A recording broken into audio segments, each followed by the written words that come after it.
सभी पेंशन धारकों को नमस्कार। साथियों, आज अगस्त 2026 से पेंशन के 11 नए नियम लागू हो चुके हैं। साथ ही बकाया पेंशन, एरियर और इसके अलावा 4,000 रुपये तक बढ़ोतरी।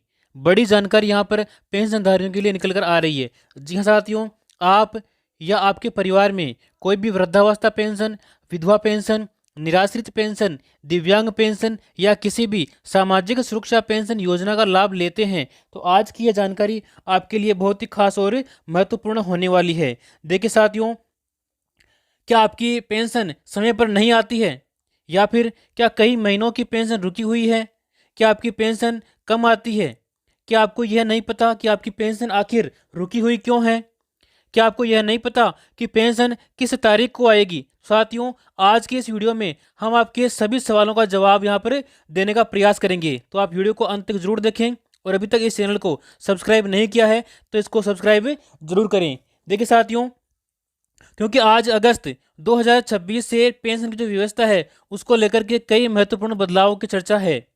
साथ ही बकाया पेंशन, एरियर सत्यापन, ई-केवाईसी, डीबीटी और एनटीआर भरोसा पेंशन, इसके अलावा विभिन्न राज्यों की नई अपडेट भी हम यहाँ पर जानने वाले हैं, तो आप वीडियो को अवश्य देखें। देखिए,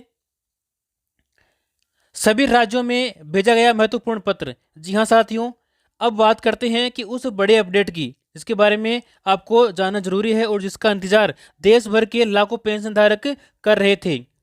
केंद्र सरकार की ओर से सामाजिक सुरक्षा पेंशन योजनाओं के बेहतर संचालन को लेकर के राज्यों को महत्वपूर्ण दिशा निर्देश जारी किए गए हैं। इन निर्देशों का उद्देश्य है कि पात्र लाभार्थियों तक पेंशन समय पर पहुंचे, सत्यापन प्रक्रिया आसान हो और भुगतान में अनावश्यक देरी नहीं हो।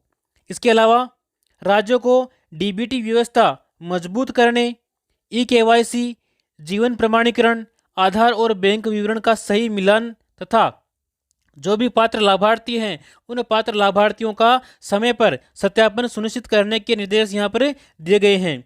इसके साथ ही बकाया पेंशन के लंबित जो मामले थे उन मामलों की भी समीक्षा करके पात्र लाभार्थियों को नियमानुसार भुगतान करने पर यहाँ पर जोर दिया गया है। अब सभी राज्यों की जिम्मेदारी होगी कि केंद्र के दिशा निर्देशों के अनुसार पेंशन वितरण व्यवस्था को और अधिक पारदर्शी एवं तेज बनाया जाए। यदि आपका सत्यापन पूरा है, बैंक खाता डीबीटी से लिंक है, जुड़ा हुआ है और सभी दस्तावेज आपके सही हैं, तो साथियों आपको घबराने की आवश्यकता नहीं है। अपनी पात्रता के अनुसार आपको पेंशन मिलने की प्रक्रिया जो है वो जारी रहेगी। अब आगे जानेंगे कि पेंशन बढ़ोतरी, एरियर भुगतान और अगस्त महीने की जो पेंशन है उसको लेकर के सबसे बड़ा अपडेट। देखिए साथियों, आज अगस्त 2026 से पेंशन के 11 नए नियम जो हैं वो लागू हो चुके हैं और आप सभी को जो पेंशन लेने वाले हैं, सभी प्रकार की पेंशन ले रहे हैं, उनको ये जो नियम जानने जरूरी है। देखिए, नियम नंबर 1, बैंक खाते में डीबीटी और एनपीसीआई सक्रिय होना जरूरी है। अब केवल बैंक खाता होना पर्याप्त नहीं है, डीबीटी भी सक्रिय होना चाहिए। इसके अलावा एनपीसीआई मैपिंग भी आपकी पूरी होनी चाहिए। बात करते हैं नियम नंबर 2 के बारे में। देखिए साथियों, नियम नंबर 2 में बताया गया है कि डिजिटल ई-केवाईसी आपकी अनिवार्य है। समय पर ई-केवाईसी या फेस ऑथेंटिकेशन नहीं करवाने पर भुगतान आपका प्रभावित हो सकता है। नियम नंबर 3 देखिए, पात्रता का ऑटो वेरिफिकेशन। साथियों, आधार और जन आधार या परिवार पहचान पत्र, आय और अन्य रिकॉर्ड का स्वतः मिलान किया जा सकता है। नियम नंबर 4, मोबाइल नंबर अपने जो हैं वो अपडेट रखें, उन्होंने चालू रखें। साथियों, एसएमएस और ओटीपी के लिए आपका जो मोबाइल नंबर है वो बैंक और आधार से लिंक होना अनिवार्य है ताकि आप समय पर प्रत्येक जानकारी से अवगत रहें और आपके वो जो ओटीपी हैं वो समय पर आपको मिलते रहें। नियम नंबर 5, भुगतान की डिजिटल ट्रैकिंग। कई राज्यों में भुगतान प्रक्रिया की डिजिटल मॉनिटरिंग को मजबूत किया जा रहा है। नियम नंबर 6, आधार और बैंक विवरण के समान जानकारी, जिसमें जैसे कि नाम, जन्म तिथि और अन्य विवरण सही होना जरूरी है और आधार और बैंक के विवरण में इस जानकारियां एक समान होनी आवश्यक है। देखिए, नियम नंबर 7, जीवन प्रमाण पत्र समय पर जमा करें। जिन राज्यों में आवश्यक है वहां लाइफ सर्टिफिकेट का समय पर जमा करवाना अनिवार्य है। नियम नंबर 8 क्या कहता है कि बैंक खाता सक्रिय रखें। जी हाँ साथियों, लंबे समय तक निष्क्रिय बैंक खाते में भुगतान की जो प्रक्रिया है वो प्रभावित हो सकता है। साथ ही नियम नंबर 9 देखिए, गलत रिकॉर्ड मिलने पर जांच। रिकॉर्ड में त्रुटि मिलने पर पहले जांच हो सकती है और आवश्यक सुधार करवाना आपको पड़ सकता है। नियम नंबर 10 देखिए, पात्रता पूरी होने पर बकाया पेंशन। साथियों, यदि सत्यापन पूरा होने के बाद पात्रता सही पाई जाती है तो नियमानुसार रुकी हुई किस्तें आपको जारी की जा सकती है। नियम नंबर 11, शिकायत का त्वरित समाधान। साथियों, यदि पेंशन नहीं मिल रही है तो संबंधित विभाग, सीएससी, ई मित्र या समाज कल्याण कार्यालय में शिकायत आप दर्ज करके वहां से समाधान आप प्राप्त कर सकते हैं। तो ये कार्य आपको अनिवार्य रूप से करना चाहिए यदि आपको भी समय पर पेंशन नहीं मिल रही है। अब बात करते हैं, क्या पेंशन 4,000 रुपये तक बढ़ेगी? देखिए साथियों, देश के कई राज्यों में सामाजिक सुरक्षा पेंशन बढ़ाने की मांग जो है वो लगातार उठ रही है और कुछ राज्यों में रुपये 4,000 तक की पेंशन दी जा रही है, जबकि कई राज्यों में पेंशन राशि बढ़ाने के प्रस्ताव और मांगे जो है वो चर्चा में है और मांगे तेज हो रही है। एक बात आप यहाँ पे ध्यान रखें कि अगस्त 2026 से सभी राज्यों में 4,000 पेंशन लागू होने का कोई सार्वभौमिक सरकारी आदेश जारी नहीं हुआ है। प्रत्येक राज्य की जो पेंशन है साथियों वो अलग अलग है, इसलिए सभी राज्यों में ये नियम लागू नहीं है। प्रत्येक राज्य की पेंशन अलग अलग यहाँ पे अलग अलग राशि दी जाती है।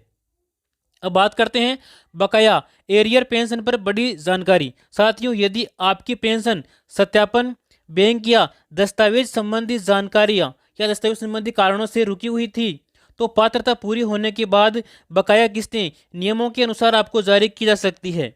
एरियर की राशि प्रत्येक लाभार्थी के रिकॉर्ड और रुकी हुई किस्तों पर निर्भर करती है।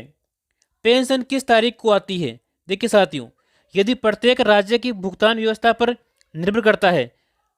कुछ राज्यों में महीने की पहली तारीख से शुरू होता है भुगतान और कुछ में 15 तारीख के बाद में जो है पेंशन मिलना शुरू होता है। तो प्रत्येक राज्य में जो तारीख है वो निश्चित नहीं है, अलग अलग तारीख को पेंशन जारी की जाती है।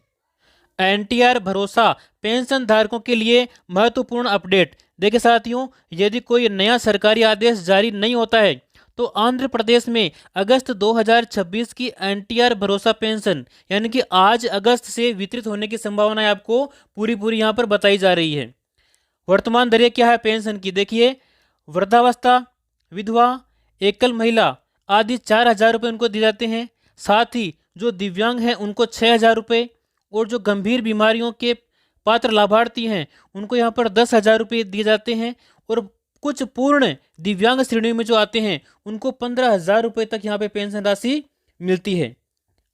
अब बात करते हैं कि किन कारणों से पेंशन प्रभावित हो सकती है। साथियों, यदि आपने ई-केवाईसी नहीं करवाया है, डीबीटी या एनपीएस की समस्या आपके हैं, आधार लिंक आपका नहीं है, रिकॉर्ड में त्रुटि है, पात्रता में किसी प्रकार का आपने बदलाव किया है या मोबाइल नंबर आपके अपडेट नहीं है, तो साथियों आपकी जो पेंशन है वो रुक सकती है और प्रभावित हो सकती है। तो क्या करें कि ताकि आपकी जो पेंशन है वो समय पर मिले? तो साथियों, इसके लिए आपको डीबीटी जांचनी होगी, आपकी डीबीटी है या नहीं है। आधार बैंक लिंक जांचें, आधार आपका बैंक से लिंक है या नहीं है। ई-केवाईसी आपकी पूरी करें और मोबाइल नंबर आप अपडेट रखें। दस्तावेजों का मिलान जो है वो भी सही रखें। प्रत्येक डॉक्यूमेंट्स में आपका नेम और डेट ऑफ बर्थ और उसकी जो स्पेलिंग है अपने नेम की वो समान होनी अनिवार्य है। समस्या होने पर संबंधित कार्यालय में आप आवेदन कर सकते हैं। अब बात करते हैं अदालतों का महत्वपूर्ण संदेश। अदालतों ने क्या संदेश दिया है? देखिए साथियों, अलग अलग मामलों में न्यायालयों ने कहा है कि पात्र लाभार्थियों की पेंशन केवल प्रशासनिक त्रुटियों के कारण नहीं रुकनी चाहिए। यदि रिकॉर्ड में गलती हो तो उसका समय पर सुधार किया जाना चाहिए। पेंशनधारकों के लिए सबसे जरूरी है कि बैंक, आधार, ई-केवाईसी और दस्तावेज पूरी तरह से अपडेट रखें। यदि सभी औपचारिकताएं पूरी हैं और आप पात्र हैं तो पेंशन मिलने में अनावश्यक परेशानी की संभावना यानी कि आपको परेशान होने की संभावना बिल्कुल भी नहीं है। आपको समय पर आपकी जो पेंशन है वो मिल जाएगी। साथ ही यदि आप चाहते हैं कि ऐसी जानकारियां हमें आगे भी मिलती रहे तो प्लीज़ आप इस चैनल को सब्सक्राइब करें और इस वीडियो को जो भी पेंशन लेने वाले भाई बंधु हैं उन तक शेयर करें ताकि वो भी इस जानकारी से अवगत रहें।